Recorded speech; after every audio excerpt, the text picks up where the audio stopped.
లో భాగంగా వ్యవహరించాలి అనేది ఆయన నిన్న వాళ్ళ పార్టీ శ్రేణులతో మాట్లాడుతూ కూడా అన్నాడు ఆ మాట. ప్రతి ఒక్కరూ కూడా విజన్తో పనిచేయండి, ప్రతి నియోజకవర్గాన్ని ఎలా డెవలప్ చేయాలో ఒక ప్లాన్ వేసుకోండి, ఇవన్నీ చెప్పాడు నిన్న. సో ఆయనేమో ఆ తరహా వ్యూహంలో ఉన్నాడు. స్థానిక నాయకులేమో ఎక్కడికక్కడ అంటే 5 ఏళ్ల పాటు మనని తొక్కిపెట్టినటువంటి వాళ్ళ మీద ఏ మేరకు దాడులు చేయాలి అనేటువంటి ఉత్సాహంలో వాళ్ళు ఉన్నారు. అంటే కూటమి గెలుపు ఖాయమైన మరుక్షణం నుంచి ఆ ఉత్సాహం కనిపిస్తోంది అక్కడ. వాళ్ళని ఎలా కట్టడి చేయాలి అనేది ఒక కార్యక్రమం ఉంది చంద్రబాబు ముందు. జిల్లా నాయకులతో ఆ విషయం కూడా మాట్లాడాడు నిన్న ఆయన. ఇన్ని గందరగోళాల మధ్య చంద్రబాబు నాయుడు పరిపాలన ఏ మేరకు ముందుకు వెడుతుంది అనేది చూడాలి. అయితే ఇటు మిత్రపక్షాల నుంచి కూడా ఆయన్ని పడవటం మొదలైంది. అంటే పవన్ కళ్యాణ్ నిన్న అసెంబ్లీలో కొంచెం పొడిచే ప్రయత్నం మొదలుపెట్టాడు. కదలండి, కొంచెం కదలండి అనే టోన్లో. ఈ కదలండి అనేది ఆయన ఒక మాట చెప్పాడు చాలా స్పష్టంగా, అధికారులు కొంచెం మన మాట వినటం లేదు అని. అధికారులు మన మాట వినటం లేదు అని పవన్ కళ్యాణ్ అనటం, దాన్ని చంద్రబాబు నాయుడు గారు సీరియస్గానే తీసుకున్నాడు.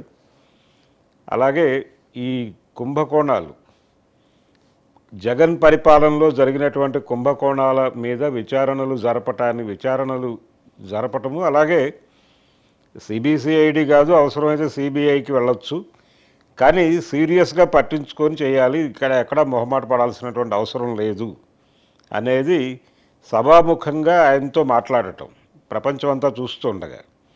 ఈ కదలిక చూస్తే పవన్ కళ్యాణ్ కొంచెం సీరియస్గానే పట్టించుకుంటున్నాడు అనేది అర్థమవుతుంది.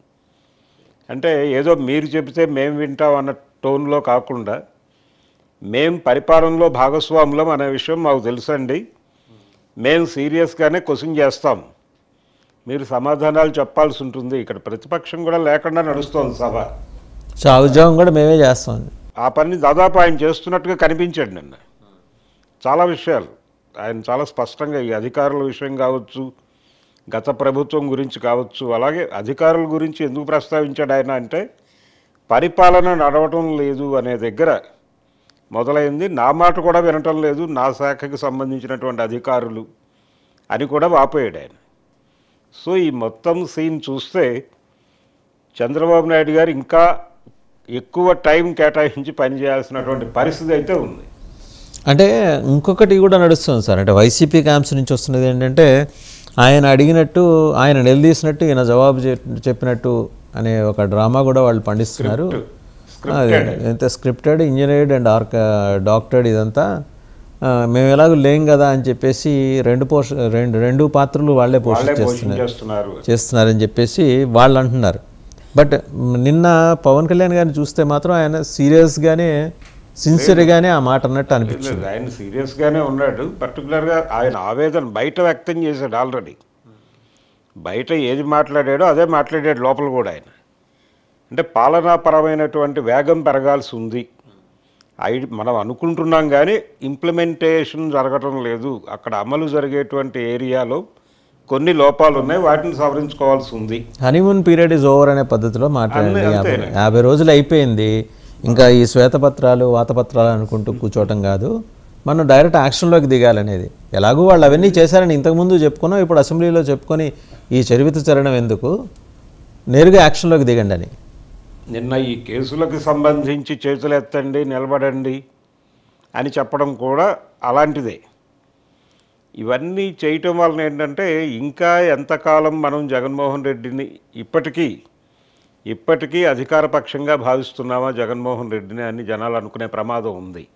ప్రతిపక్షంగా ఏం మాట్లాడామో అధికారపక్షంగా అసెంబ్లీలోకి వచ్చి అదే మాట్లాడాల్సినటువంటి అవసరం లేదు అనే విషయాన్ని పవన్ కళ్యాణ్ మాత్రమే కాదు, తెలుగుదేశం ఎమ్మెల్యేలు కూడా కొంతమంది ఎక్కడో చోట ఓపెన్ అయ్యేటువంటి ప్రయత్నం మొదలుపెట్టారు. అంటే ఈ హాస్ క్లారిటీ ఆన్ దట్, అంటే చాలా క్లియర్గా పవన్ కళ్యాణ్ ఆ విషయంలో క్లారిటీతోనే ఉన్నట్టు. పవన్ కళ్యాణ్ క్లారిటీతోనే ఉన్నట్టు.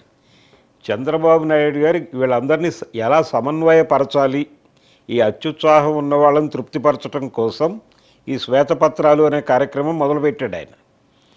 ఈ శ్వేతపత్రాలు జరుగుతున్నటువంటి క్రమంలో మన ఉనికి ఏమిటి, పాలనాపరమైనటువంటి ఉనికి ఏమిటి అని ప్రశ్నించేవాళ్ళు వాళ్ళ వైపు నుంచి వస్తున్న విమర్శలు ఎలా ఎదుర్కోవాలి అనేది ఇంకొక కార్యక్రమం. అదే అంటే ఇల్లు అలుకుతూ ఈగ దాని పేరు మర్చిపోయినట్టు శ్వేతపత్రాలు రిలీజ్ చేస్తూ వీళ్ళు పాలన